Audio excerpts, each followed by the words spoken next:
Ella es Mackenzie Chirila, una joven de 17 años que fue declarada culpable de asesinato por causar un accidente automovilístico en el cual mató a su novio y a su amigo.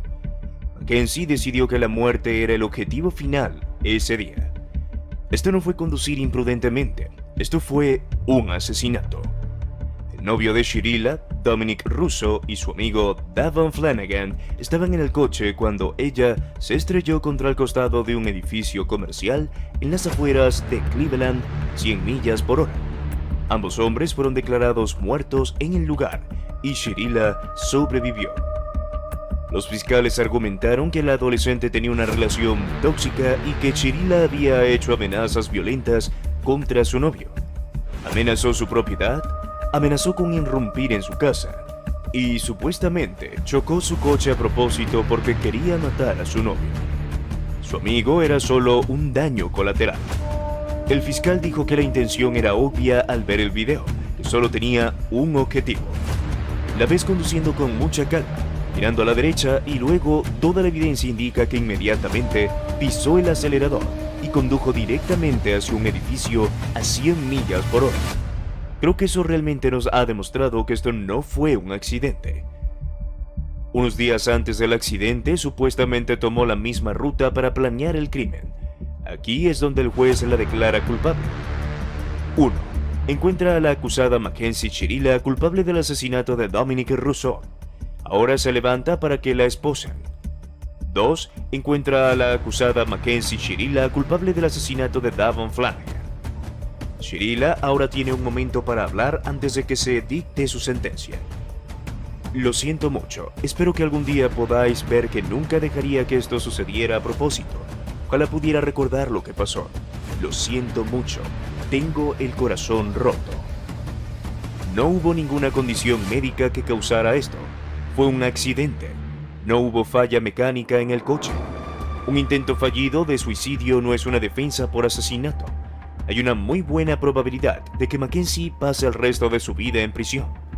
Fue sentenciada por el cargo 1 de 15 años a cadena perpetua y por el cargo 2 de 15 años a cadena perpetua. Se cumplirán simultáneamente. Ahora vamos a conocer a otro caso impactante. Este es Aiden Fucci, quien se declaró culpable en la corte por el asesinato de su compañera de clase cuando solo tenía 14 años.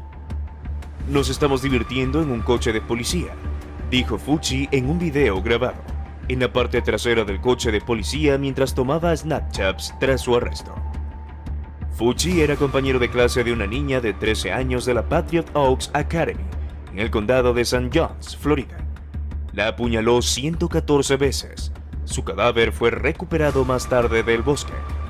En un video de los fiscales se puede ver a Fucci y a la niña supuestamente caminando juntos antes de que ella fuera asesinada. Unos 20 minutos después, el video muestra a Fucci supuestamente huyendo del área donde se encontró el cuerpo. La autopista reveló 114 heridas de arma blanca, 49 heridas defensivas, 35 heridas en la cabeza y el cuello, 29 en la espalda y el hombro, y 6 heridas fatales.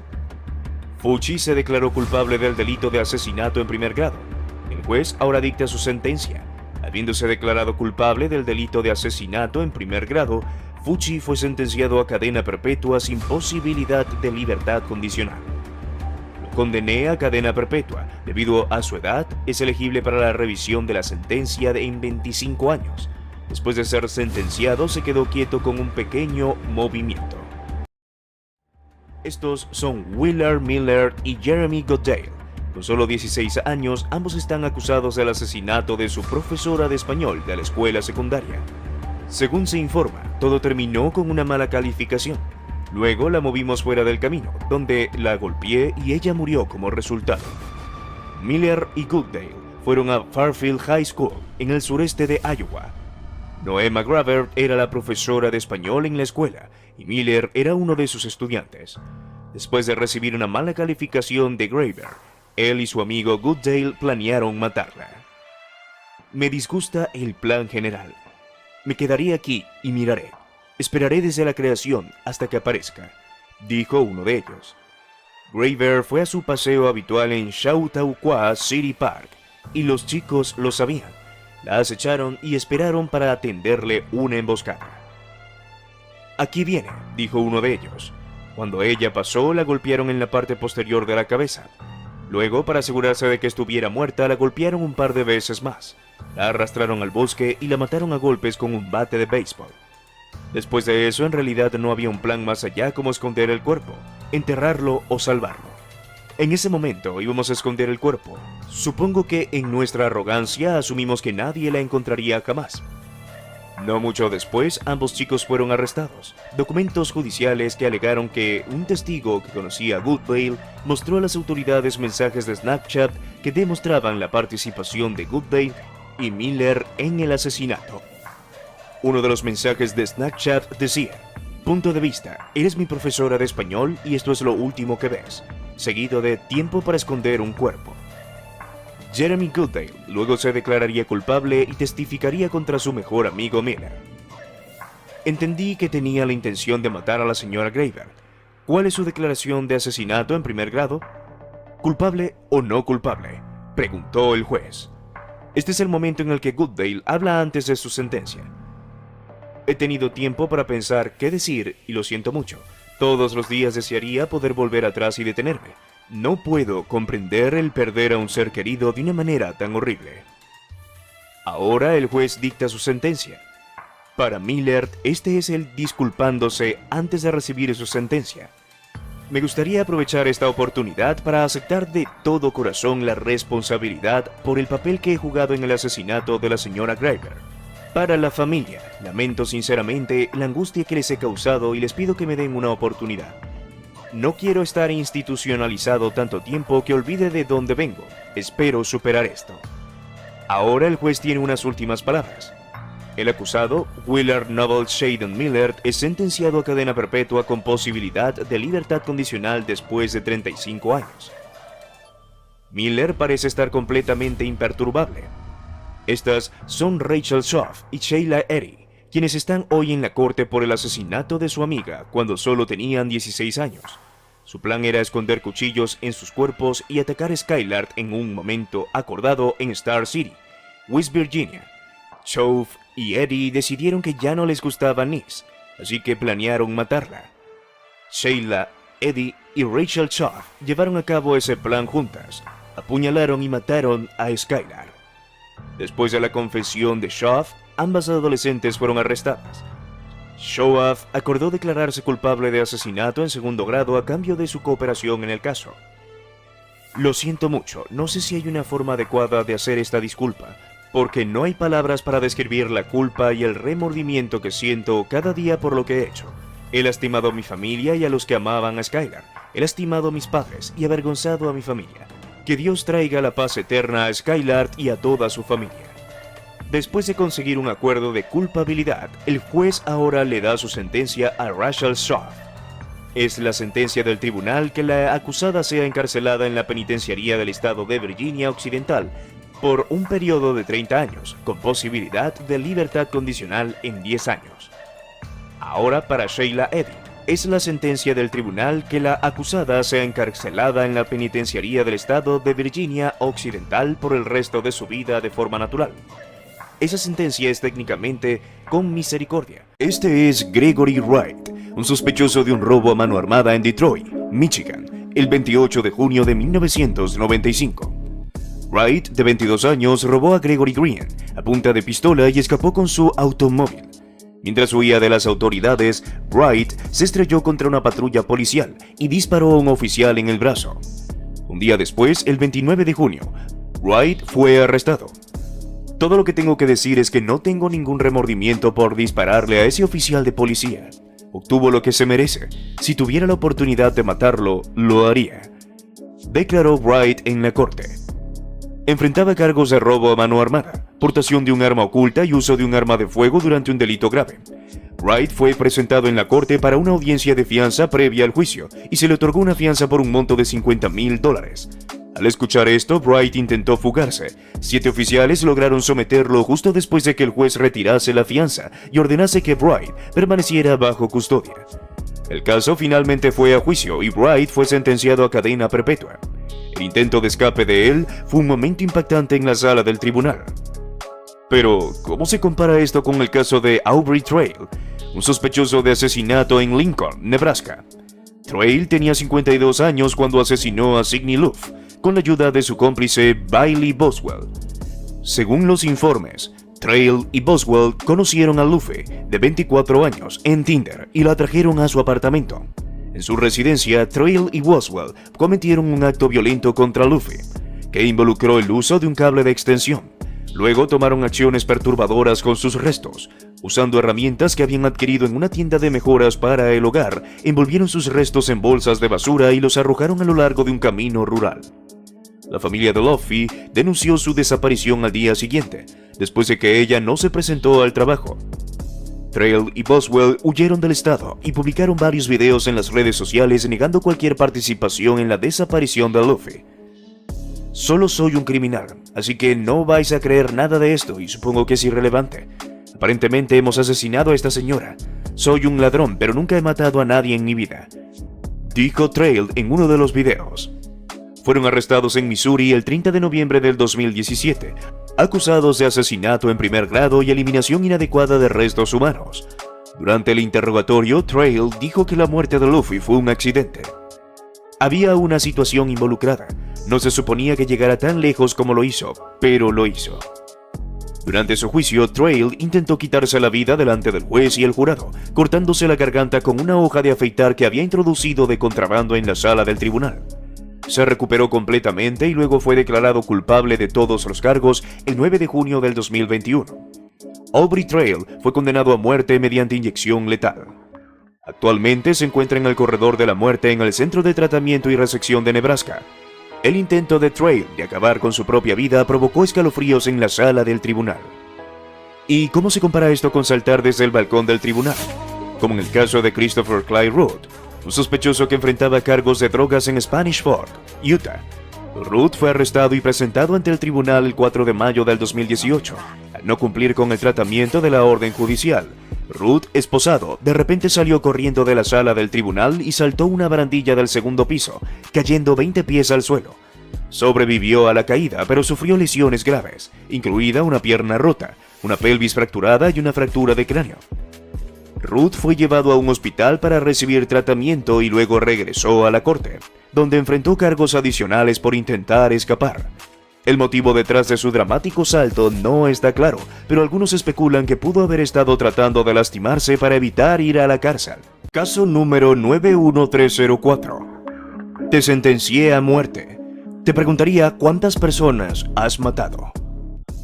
Señor, no lo sé. Probablemente 20, quizás 30, o incluso 50. ¿Sabes que estás rozando el límite? Respondió con frialdad. Te amo, dijo entre risas. Te odio, madre, te odio. Estaba fuera de control. Este es Ricardo Richard Lía Muñoz Ramírez, conocido también como el acosador nocturno. Aterrorizó California desde junio de 1984 hasta agosto de 1985. Toda la actividad de Richard Ramírez consistía en esconderse en un árbol o detrás de una cerca, observar a sus víctimas durante la noche y esperar hasta las primeras horas de la madrugada. Entonces, mientras dormían, se infiltraba en sus casas y las asesinaba. Ramírez tuvo una infancia traumática y abusiva que moldeó sus horripilantes intereses. Profundizó en el satanismo y el ocultismo, y a menudo alimentaba sus acciones con estupefacientes. Aunque los estupefacientes probablemente afectaron su funcionamiento cerebral y la forma en la que veía el mundo, no fueron la causa de sus crímenes. Ya estaba predispuesto. Ramírez cometió una horripilante variedad de crímenes que iban desde robos hasta agresiones sexuales en el área metropolitana de Los Ángeles y más tarde en el área de la Bahía de San Francisco, la cual estuvo aterrorizada durante 14 largos meses. La violencia que exhibió horrorizó incluso a agentes de policía experimentados. Tomó a una mujer de unos 60 años y la mató a patadas, dejando la huella de un zapato en un lado de su cara. Desde ese momento comenzó a ejecutar a personas al entrar en sus casas, estrangulándolas, utilizando ligaduras o herramientas como una plancha para neumáticos en una niña. Ramírez obligaba a menudo a las víctimas a profesar amor por Satanás, usando el miedo para manipularlas y controlarlas. En abril de 1984 cometió uno de sus crímenes más horrendos, asesinando a una niña de 9 años en San Francisco. La pequeña fue encontrada muerta en el sótano del edificio de apartamentos donde vivía. Una muestra de ADN recolectada en la escena del crimen en 1984 permitió compararla con el ADN de Ramírez más tarde. El reinado de terror de Ramírez llegó a su fin cuando unos transeúntes lo identificaron, lo persiguieron y lo detuvieron en el este de Los Ángeles. La turba enojada lo golpeó severamente hasta que la policía intervino y lo arrestó. ¿Por qué fue arrestado? ¿Hace cuánto tiempo? ¿Cómo te llamas? Por muy brutal que hayan sido sus crímenes, espera escuchar cómo justificó sus acciones en el tribunal. Ramírez fue declarado culpable de 13 cargos de asesinato y durante todo el juicio nunca mostró ningún remordimiento por sus horrendos crímenes. No me entiendes. No se espera que lo hagas. No eres capaz de hacerlo. Estoy más allá de tu comprensión, más allá del bien y del mal. Legiones de la noche, raza nocturna. No repitas los errores del Padre de la Noche y no muestres piedad. Seré vengado. Lucifer habita dentro de nosotros. Mientras estaba bajo custodia, Ramírez inicialmente afirmó no saber por qué había cometido los asesinatos. ¿Por qué mataste a esas personas?, le preguntaron. Sin comentarios. No puedo responder a eso en este momento. Más tarde, sin embargo, dio una idea de sus motivos. Son deseos. Si no los satisfacía, me aplastaban. Creo en el mal, en la naturaleza humana. Este es un mundo malvado y en un mundo malvado nacen personas malvadas. No voy a culpar a la sociedad, mi raza o mi gente, ni nada de eso. Depende del individuo. Como yo, seguir llamando a cualquier puerta que quieran atravesar. Un asesino en serie surge por las circunstancias y como una receta, también los estupefacientes, la pobreza, el abuso infantil. Todas estas cosas contribuyen a la frustración y la ira de una persona, hasta que en algún momento de su vida, explota. El 7 de junio del 2013, Ramírez falleció en un hospital de California debido a complicaciones relacionadas con un linfoma de células B. Pero, ¿cómo se compara esto con tener la boca cerrada con cinta adhesiva, como en el caso de Franklin Williams? Un sospechoso que enfrentaba múltiples cargos, incluidos robo a mano armada y secuestro, en Cleveland, Ohio. Williams se había declarado previamente culpable de algunos de los cargos, pero luego afirmó que no se le informó adecuadamente sobre su elegibilidad para la libertad condicional. También se cortó la pulsera del tobillo y huyó del estado, solo para ser capturado en Nebraska. Williams afirmó que había perdido la memoria después de recibir un golpe en la cabeza. Sí, señor, me golpearon en la cabeza y no recibí ningún tratamiento médico. Perdí la memoria, ni siquiera recuerdo haber ido a un juicio. Durante su juicio y audiencias de sentencia, Williams interrumpió repetidamente al juez John Rousseau. Voy a escuchar a sus abogados y eso significa cállate, dijo el juez. Pero si no me dejas decirlo, significa cállate ahora mismo. A pesar de las advertencias, Williams continuó interrumpiendo, acusando al juez Rousseau de ser parcial e injusto y afirmando que estaba siendo maltratado por el sistema judicial. Sus constantes arrebatos llevaron al juez Rousseau a ordenar que los agentes le taparan la boca con cinta adhesiva roja en el tribunal. Quiero dejar muy claro que si escupes o intentas morder o herir a alguno de los agentes, tendrás un mal día, advirtió el juez. Williams fue posteriormente sentenciado a 33 años de prisión por la jueza Patricia Cosgrove, quien señaló que Williams ya tenía un largo historial y ahora estaba siendo condenado por robar a ciudadanos inocentes. Quiero que el mundo sepa que no soy un animal, al contrario de lo que la gente pueda pensar. Soy un hombre que dice libertad de expresión, sin cinta adhesiva, dijo Williams antes de ser sacado del tribunal. El juez John Rousseau se disculpó más tarde por haber amordazado a Williams. Pido disculpas por tomar esa medida la semana pasada. Las arcadas de Williams fueron realmente un momento inesperado en la sala del tribunal. Pero, ¿cómo se compara con atacar a su propio abogado, como en el caso de Taylor Chavis? Chavis, un sospechoso de asesinato en Wisconsin de 25 años, participó en un incidente violento con Chad Dirion, de 24 años, durante un encuentro influenciado por drogas. Según los informes, Chavis infligió daños graves con el uso de una cadena de metal, lo que resultó en consecuencias trágicas en el sótano de su madre. Chavis dejó evidencia inquietante, incluyendo una cabeza cortada en un balde y varias partes del cuerpo distribuidas entre contenedores de almacenamiento. Espera, ¿verdad? ¿Mencionaste observar el cubo? Supongo que... ¿En qué parte del sótano estaba ubicado?, preguntó el fiscal. Bajas de las escaleras y si giras inmediatamente a la derecha. Estaba al final de las escaleras a la derecha, muy cerca de las escaleras, respondió el oficial. Después de hacer esa observación, hice que el oficial Planky bajara las escaleras para verificar que de hecho habíamos encontrado una cabeza humana en el cubo. La madre de Chad se topó con el impactante descubrimiento del negocio de su hijo sin vida. Chavis confesó haber participado en actividades perturbadoras con el cuerpo de Chad durante un periodo prolongado después del incidente. ¿Cuándo empezaste a cortar su cuerpo?, preguntó el juez. Vaya, casi de inmediato. Estaba chupando y cortando al mismo tiempo. ¿Sabes a qué me refiero? Porque, no sé, a ella le gustó. A mí me gustó, confesó Chávez. Chávez fue arrestada y acusada de homicidio intencional en primer grado, mutilación de un cadáver y agresión íntima en tercer grado. Durante una comparecencia ante el tribunal, Chávez atacó sorprendentemente a su propio abogado. ¡Basta! ¡Basta, hombre!, gritó mientras era apaciguada por dos agentes de la corte. Taylor, soy yo quien se la entregó, dijo su abogado. Debido a sus acciones en la corte, Chávez fue vista usando una capucha de escupitajo en su próxima aparición. El tío de Chad, Kelly Tyrion, criticó a Chávez diciendo: «No hay excusa para tus acciones, cobardes. Rezo para que corras el mismo destino que tu idolatrado Jeffrey Dahmer». El padre de Chad, Michael Tyrion, dijo que perdonaba a Chávez por lo que le hizo a su hijo y esperaba que ella usara su tiempo en prisión para convertirse en una mejor persona. Taylor, solo quería decirte que te perdono por lo que le hiciste a mi hijo. Sí, tomaste una mala decisión y ahora tienes que vivir con ello. Pidió el juez Thomas Walsh que le permitiera ver las calles pronto. Voy a preguntarle al juez si puedes volver a ver las calles en algún momento. Tal vez no sea pronto, pero creo que todos toman malas decisiones. Hay mucha esperanza para ti.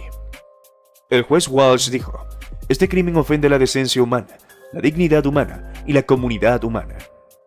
Taylor Chávez fue declarada culpable de todos los cargos y sentenciada a cadena perpetua sin posibilidad de libertad condicional. El homicidio intencional en primer grado es un delito grave que impone cadena perpetua sin la posibilidad de supervisión extendida. Creo que eso es apropiado a la luz de los hallazgos que ya he hecho. El juicio de Taylor Chávez estuvo lleno de momentos escalofriantes. Pero, ¿cómo se compara con un juez que es sacado de la corte, como en el caso de la jueza Tracy Hunter? Fue acusada de múltiples delitos graves en el condado de Hamilton, Ohio. La investigación que están haciendo, y nuevamente estoy en el punto de decir, adelante y acúsenme, y sabe que todo el tribunal de menores será juzgado, declaró Hunter. Según los informes del 2014, Hunter usó su puesto como jueza del tribunal de menores para manipular documentos y manejar mal registros confidenciales para ayudar a su hermano, que trabajaba como empleado del tribunal de menores. Fue declarada culpable y sentenciada a 6 meses de cárcel. Sin embargo, apeló su condena y sentencia y permaneció libre mientras el caso pasó por varios tribunales. En 2019, la última apelación de Hunter fue denegada por el juez Patrick debido al interés del Estado y del público en la finalidad y la ejecución de las sentencias. Hunter fue condenada a 6 meses en el Centro de Justicia del Condado de Hamilton. El día de su sentencia se produjo caos en la sala del tribunal mientras los partidarios de Hunter protestaban. Hunter se negó a cooperar y tuvo que ser arrestada fuera de la sala por un alguacil. Fue liberada después de cumplir menos de 3 meses en prisión debido al hacinamiento y el buen comportamiento. Sin embargo, perdió su licencia de abogada y presentó una demanda federal contra el condado y el estado, alegando violaciones de derechos civiles y buscando daños y perjuicios. La caída en desgracia de Tracy Hunter fue realmente un momento impactante en la corte. Pero, ¿cómo se compara con arremeter contra las familias de las víctimas, como en el caso de Andrew Ward? Ward, un sospechoso de doble asesinato en Jefferson, Wisconsin, el 6 de diciembre del 2009, mató a tiros al oficial de policía fuera de servicio, Jennifer Locke, y a su novio Greg Peters, afuera de un bar. Según los informes, todo comenzó cuando Locke agarró a Ward en la pista de baile. Ward le dijo algo a Locke y Peters salió en su defensa y se enfrentó a Ward fuera del bar. Ward afirmó que actuó en defensa propia diciendo que vio a Greg alcanzar un arma. El testigo, Scott Trader, dijo: Locke inicialmente sobrevivió y tropezó dentro del bar pidiendo ayuda. Cuando salí vi a Ward apuntando con un arma a la cabeza de Greg y le grité. Ward se alejó y Greg luchó por entrar, gritando: «Llama al 911, tiene un arma».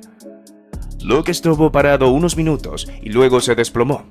Nadie sabía que le habían disparado en ese momento. Ward fue arrestada y acusada de 2 cargos de homicidio intencional en primer grado. La fianza fue fijada en $1 millón en efectivo. Fue entonces cuando las emociones de Ward se desataron y saltó hacia las familias de las víctimas, teniendo que ser apaciguado por varios agentes de la corte. El jefe de policía, Jim Wallace, estaba justo al lado de la familia de Luke cuando esto sucedió. Ward fue posteriormente absuelto de 2 cargos de homicidio intencional en primer grado y condenado por 2 cargos de homicidio por manejo negligente de un arma peligrosa. Fue sentenciado a 10 años de prisión. El arrebato de Andrew Ward conmocionó a todos en la corte. Pero ¿cómo se compara con recibir una pistola Taser en la corte, como en el caso de Kenneth Freeman, un sospechoso de asesinato en Milwaukee, Wisconsin, en 2019? Freeman asesinó a la enfermera practicante Carrie Budin en un estacionamiento. Según los informes, supuestamente la golpeó, la arrastró hasta su automóvil y la atropelló varias veces. Fue arrestado y acusado de homicidio intencional en primer grado durante su audiencia judicial. Freeman se volvió rebelde y comenzó a usar malas palabras e insultos hacia el juez, los fiscales y las víctimas. «Tengo razones para creer que la competencia es un problema en este caso», dijo el abogado defensor. «Bueno, tengo algo que decir», comenzó Freeman, pero fue interrumpido. Freeman se negó a escuchar las órdenes del juez y continuó con su perorata. «Basta», ordenó el juez. «Agentes, usen la pistola paralizante». La descarga eléctrica de Kenneth Freeman fue un momento espeluznante en el tribunal. Posteriormente se ordenó que Freeman permaneciera en una institución mental estatal después de que un informe médico lo encontró competente para ser juzgado. Más adelante, en 2020, fue declarado no culpable debido a una enfermedad o defecto mental y se le ordenó su internamiento de por vida en el Departamento de Servicios de Salud de Wisconsin. La descarga eléctrica de Kenneth Freeman fue un momento impactante en la corte. Pero, ¿cómo se compara con una pelea total entre las familias de la víctima y el acusado? Como en el caso del sospechoso de asesinato Frank DeLeon Jr. en Houston, Texas. DeLeon tenía 19 años cuando disparó y mató a su exnovia Diamond Álvarez. Según los informes, le disparó a Álvarez de 16 años, 22 veces en el pecho, y abandonó su cuerpo en un campo después de que ella lo confrontó sobre su otra relación. DeLeon fue arrestado y acusado de homicidio intencional en primer grado. Durante la audiencia, las tensiones aumentaron entre las 2 familias. Primero, la madre de Álvarez intentó confrontar a DeLeon. Luego, el tío de Álvarez intervino y golpeó a DeLeon, y la madre de DeLeon corrió para defender a su hijo. «¡Basta, por favor!», gritó el juez mientras los oficiales intentaban separar a las familias. DeLeon se declaró culpable y aceptó un acuerdo de culpabilidad por una sentencia de 45 años. Tendrá que cumplir al menos la mitad de su sentencia antes de ser elegible para la libertad condicional. La fiscal, Dakin, dijo lo siguiente: «Este caso se resolvió en 2 años, lo cual es un récord en lo que respecta a casos de homicidio». Después de la pelea, la madre de Álvarez se disculpó. «Fue una decisión difícil de tomar porque quiero que sea para ella hasta el final. No podía controlar mis emociones», dijo. La pelea también provocó la fuga de otro acusado en un caso separado, quien aprovechó el caos y escapó de la corte. Salió del edificio y se quitó el dispositivo de tobillo. La pelea entre 2 familias es verdaderamente uno de los momentos más impactantes en la sala del tribunal. Pero, ¿cómo se compara con saltar de una silla de ruedas y escapar como en el caso de Joel Sánchez Delgado? Delgado fue acusado de múltiples delitos en Little Rock, Arkansas. Delgado estaba en la cárcel enfrentando cargos de robo y posesión de un arma de fuego. Le dijo a la policía que no se sentía bien y que no podía sentir sus piernas. Mientras lo transportaban a la corte, Delgado saltó de su silla de ruedas, tomó un taxi y se escapó. El oficial corrió tras él, pero Delgado logró escapar. Unas horas después lo atraparon en el otro lado de la ciudad y fue acusado de delito grave de escape una vez más. La atrevida fuga de Delgado es uno de los momentos más ridículos en la sala del tribunal. Conocido como el asesino del Río Verde, Ridgway fue acusado de múltiples cargos de asesinato en Washington, matando al menos a 48 personas, principalmente damas de compañía y jóvenes fugitivos. Su educación estuvo marcada por conflictos violentos entre sus padres y buscaba regularmente compañía de damas de compañía. lo que lo llevó por un camino de secuestro, asesinato y eliminación de sus víctimas en el río Green. Si pensabas que los crímenes de Ridgway eran reprensibles, espera reconocer su comportamiento durante el proceso judicial en 2003. Ridgway fue arrestado, se declaró culpable y fue sentenciado a cadena perpetua. Maté a las 48 mujeres enumeradas en la segunda información enmendada del Estado. Elegí damas de compañía como mis víctimas porque pensé que podía matar a tantas como quisiera sin que me atraparan. Es cierto, sí. El señor Rich expresó su deseo de declararse culpable de los 48 cargos de asesinato agravado en primer grado porque cree que es culpable de cada uno de esos delitos. La sala del tribunal se llenó de emoción cuando los familiares de las víctimas le dijeron lo que pensaban de él. Usted dijo que su memoria sobre todas las mujeres que tomó se había esfumado, pero su memoria no está en sus palabras. Dijo que no significaban nada para usted, pero ella significaba todo para nosotros.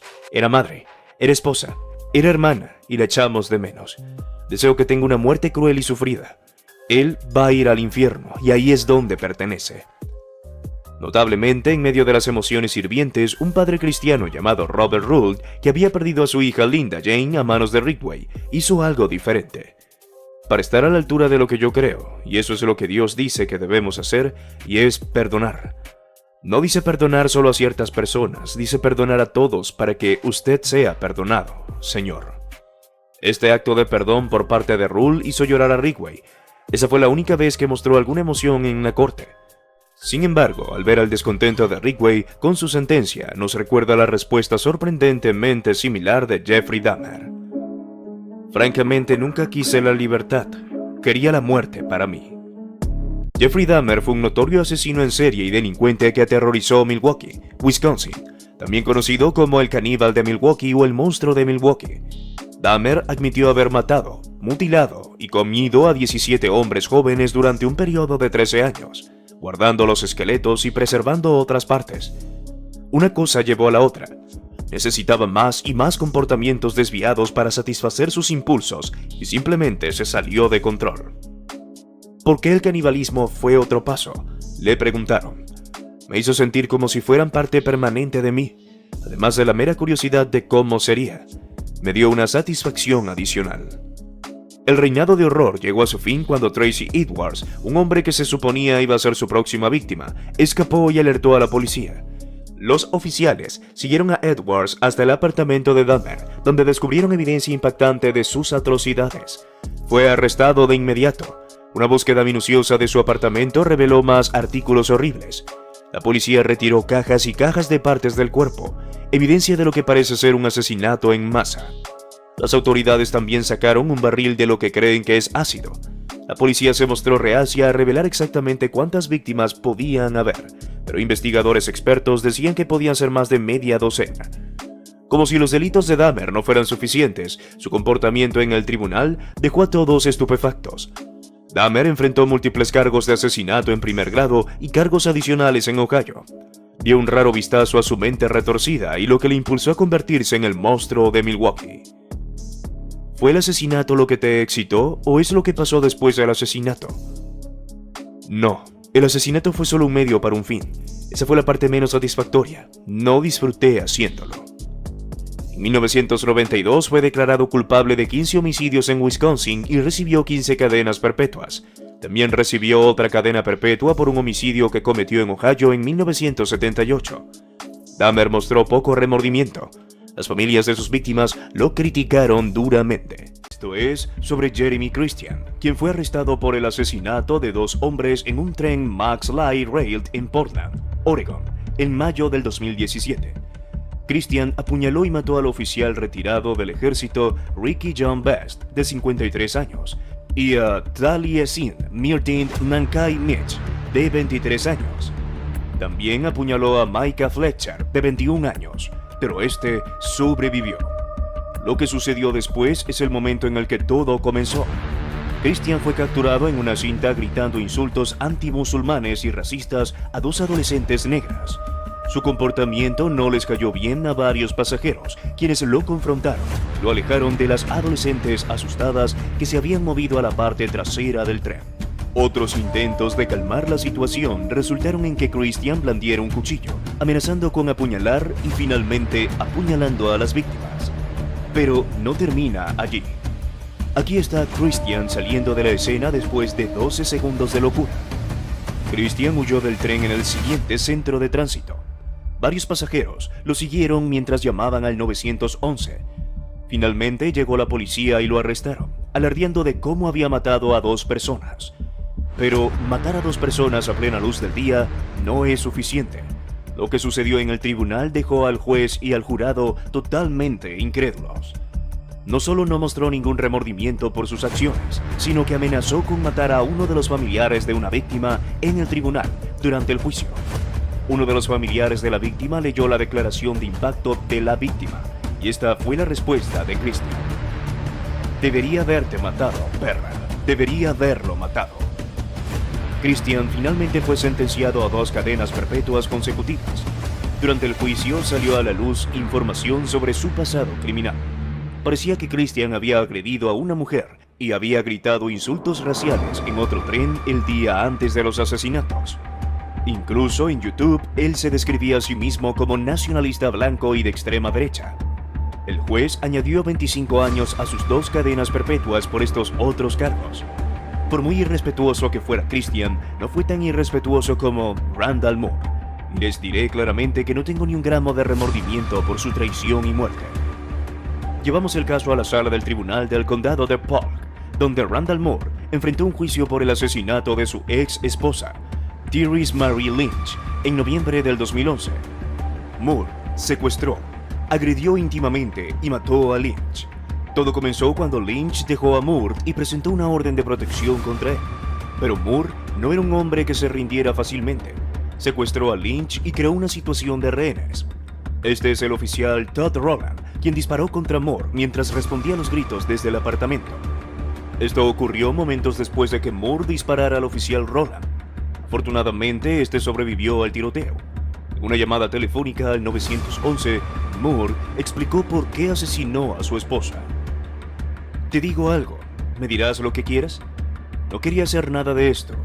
Vale, pero lo único que quería era a mi hijo. Solo quería ver a mi bebé de 7 meses. Eso era todo lo que me importaba. Finalmente, la policía pudo irrumpir en la casa y arrestarlo. Moore asintió cuando el juez Joel Novak confirmó que había sido declarado culpable de todos los cargos. El tribunal no me permite castigarte más de lo que lo estoy haciendo ahora, dijo el juez. Entonces permitió que la familia de la víctima leyera su declaración de impacto. Lo que sucedió a continuación fue uno de los momentos más irrespetuosos que jamás hayan tenido lugar en el tribunal, según nos dijo la madre de Lynch. Subió al estrado y leyó una declaración triste, pero Moore solo dijo unas pocas palabras. Te odiaba.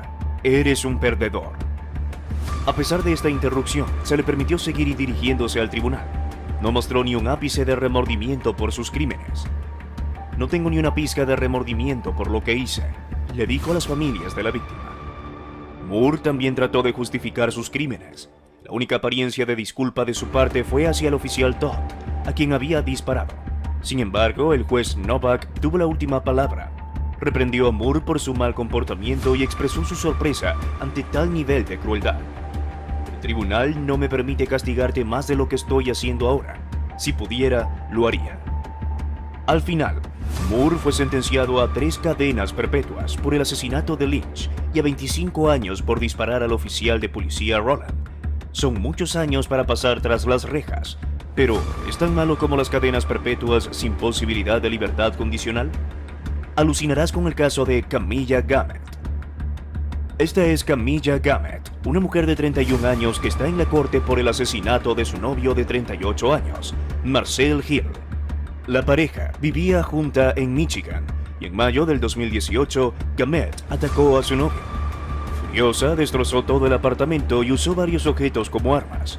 El tribunal escuchó que cuando llegó la policía, alertada por las llamadas de los vecinos, Hill ya estaba muerto y Gamet estaba cubierta de sangre. Recuperaron una sartén ensangrentada, un cuchillo cubierto de sangre y una lámpara de pie destrozada. Los fiscales dijeron que Gamet apuñaló a su novio varias veces con un cuchillo.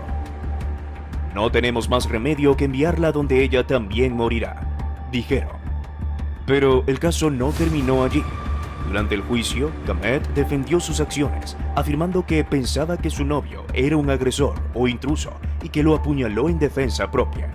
Sin embargo, su historia no resistió el escrutinio, pues ella debería haber reconocido a su novio o su voz. La versión de Gamet podría haber convencido al juez si Hill hubiera sufrido 1 o 2 puñaladas. Sin embargo, las pruebas presentadas ante el tribunal demostraron que Gamet apuñaló a Hill 12 veces y lo golpeó repetidamente con una sartén. Le apuñaló, apuñaló, apuñaló y apuñaló hasta que murió, dijo el fiscal. Aún así, Gamet insistió en que todo fue en defensa propia. Yo era una víctima, afirmó. La forma en que me retrataron, todo fue en su mayoría mentiras. Había un poco de verdad, pero sobre todo fui condenada por las mentiras. Sus afirmaciones no impresionaron al juez John McBain, quien sentenció a Gamet a cadena perpetua sin posibilidad de libertad condicional. El tribunal llamó a un miembro de la familia de Hill para que entregara la declaración de impacto de la víctima. La propia madre de Hill subió al estrado, lo que provocó escalofríos en todos los presentes cuando comenzó a leer. Gamet no demostró ningún remordimiento, puso los ojos en blanco e incluso sonrió. Mientras la tía de Hill leía la declaración, Gamet reaccionó de forma irrespetuosa. Esta vez el juez McBain no fue tan amable y amenazó con vendarle la boca si continuaba interrumpiendo a la mujer. Vas a cerrar la boca, ¿de acuerdo? Esperaremos aquí un momento para que puedas tranquilizarte. La amenaza no detuvo a Gamet. Al final, los oficiales de la corte no pudieron encontrar cinta adhesiva, pero la tía Diana pudo terminar su declaración. El comportamiento de Gamet ya había enfurecido al fiscal antes de que se dictara la sentencia. El juez McBain le dijo lo que pensaba sobre ella y el crimen que cometió. Emily, espero que tú también mueras en prisión. Si fuera por mí, hoy mismo te sentarían en la silla eléctrica. El tribunal consideró su historial de abuso doméstico y Gamet fue sentenciada a cadena perpetua sin posibilidad de libertad condicional. Condenado a cadena perpetua sin libertad condicional, además de más años por el delito de intento de asesinato. Este es Joseph Thomas McEnroe, de 29 años. Joseph no era exactamente un ciudadano modelo y está en el tribunal por los asesinatos de no 1 ni 2, sino 6 miembros de la familia de su novia, Michelle Kristen Anderson, también de 29 años. Michelle Anderson tampoco es inocente. Colaboró con Joseph y con la ayuda de un arma de fuego mató a algunos de sus propios familiares. La masacre que provocaron fue noticia y se conoció como los asesinatos de Carnation. McEnroe y su novia Michelle Anderson tenían serios problemas con su familia. Habían estado viviendo en la propiedad de su familia y no estaban contentos con el trato que recibían. Entonces, ¿qué hicieron? Planearon una pequeña sorpresa navideña para la familia, que no fue precisamente buena. McEnroe y Anderson planearon y ejecutaron el asesinato de 6 miembros de la familia, incluidos los padres de Michelle, su hermano, la cuñada y sus 2 hijos pequeños, que tenían menos de 6 años.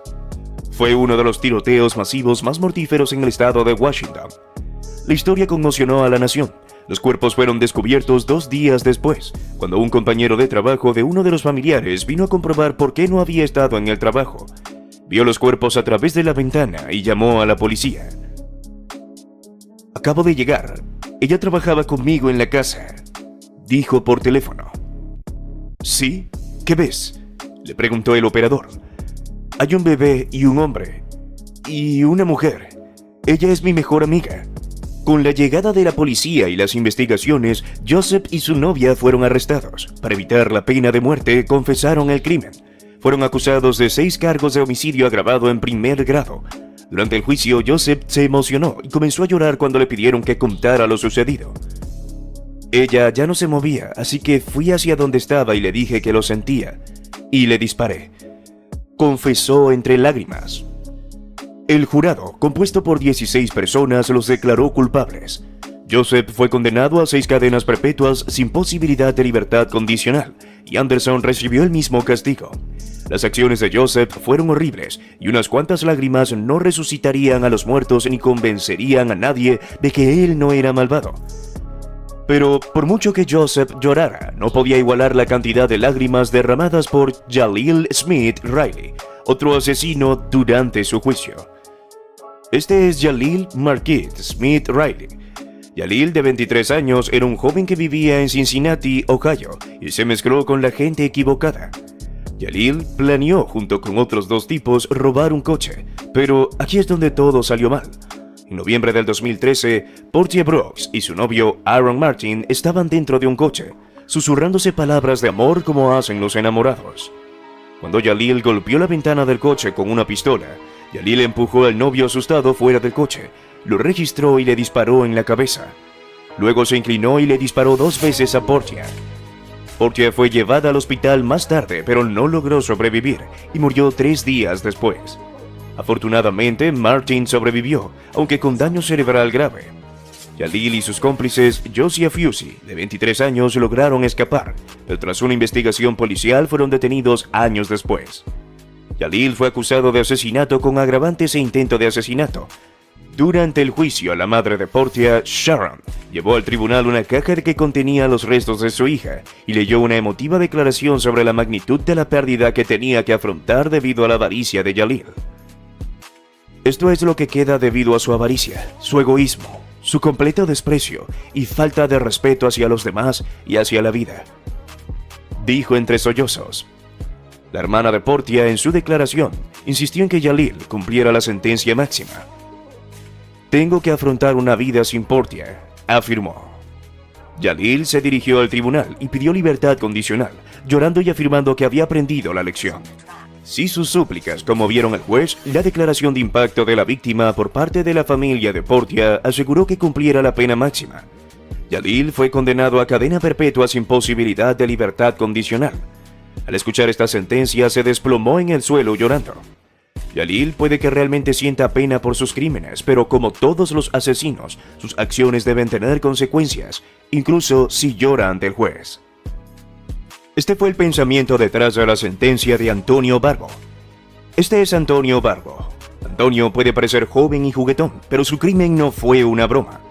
El niño de 14 años colaboró con su amigo Nathan Papp, de 13 años, para robar dinero de la casa de sus bisabuelos.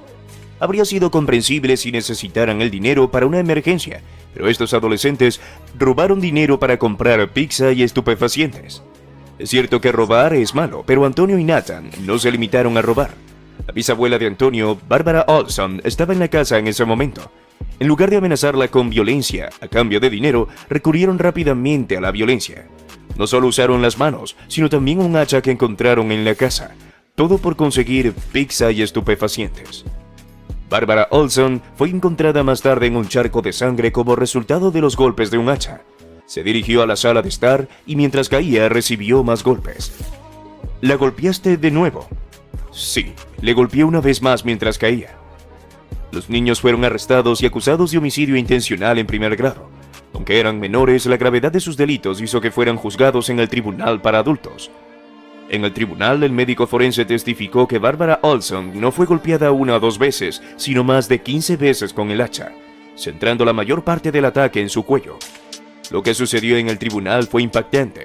La familia de Antonio señaló que había sufrido un accidente cuando era más joven, lo que afectó sus capacidades cognitivas.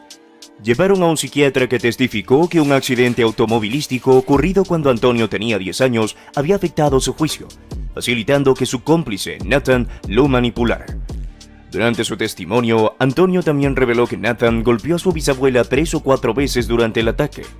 Para empeorar las cosas, reveló que intentaron sin éxito poner su cuerpo en el maletero del coche antes de abandonarlo y esconderlo en el garaje, donde luego sería encontrado. Antonio también leyó una emotiva disculpa, pero no pudo completarla porque rompió a llorar. No muestro mis emociones. Yo mismo no estoy seguro de por qué, pero eso no significa que no sienta, dijo, mientras su abogado terminaba la declaración por él en medio de lágrimas. Finalmente, Antonio fue sentenciado a cadena perpetua, pero sería elegible para libertad condicional después de 36 años. Para entonces, tendría 50. Nathan Papp también fue declarado culpable y sentenciado a cadena perpetua, aunque sería elegible para libertad condicional después de 31 años. Los crímenes de Antonio fueron horribles, pero sus lágrimas durante el juicio hicieron que todo el proceso fuera tristemente conmovedor, ya que parecía estar realmente arrepentido. Este es Hashford Thompson, de 23 años. Thompson está en el tribunal por el asesinato de un oficial del Departamento de Policía de Tinsburg, Joshua McTarian, en 2010. Thompson le quitó la vida al oficial Joshua durante una parada de tráfico rutinaria. Joshua había detenido a Ashford L. Thompson, quien conducía hacia la entrada de su antigua casa con la música a todo volumen en su coche. McTarrian pidió refuerzos, pero a Thompson no le gustó eso. El joven de 23 años sacó su arma de fuego y apretó el gatillo. No una o dos veces, sino 4. Cuando llegaron los refuerzos, el oficial Joshua estaba irreconocible y ya sin vida. En el momento del tiroteo, el perro policial de McTarrian estaba ladrando en el coche patrulla. La escena era caótica. El despachador informó que Thompson tenía una licencia para portar una pistola oculta, pero McTarrian nunca respondió.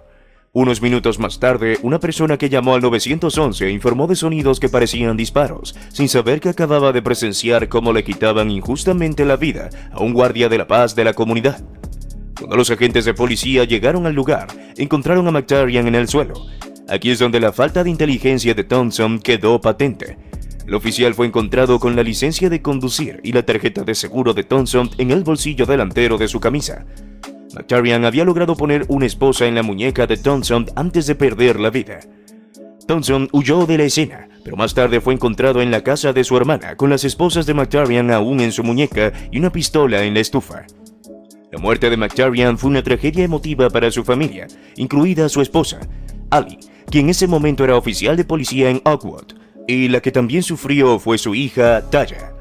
McTarrian había trabajado en el departamento de policía de Tingsburg durante 11 años y también era oficial a tiempo parcial en el departamento de policía de Uniontown, siendo un miembro muy respetado de la comunidad y un graduado de la escuela secundaria de Talmadge. Durante el juicio, Thompson sintió que recibiría la pena de muerte y a menudo lloraba, diciendo que todo era un sinsentido.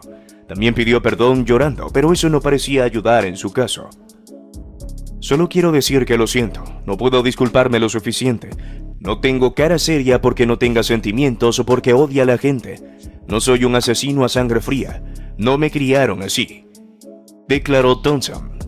Después de un juicio largo y agotador, Thompson fue declarado culpable de asesinato con agravantes, resistencia a la autoridad, alteración de pruebas y porte de arma oculta.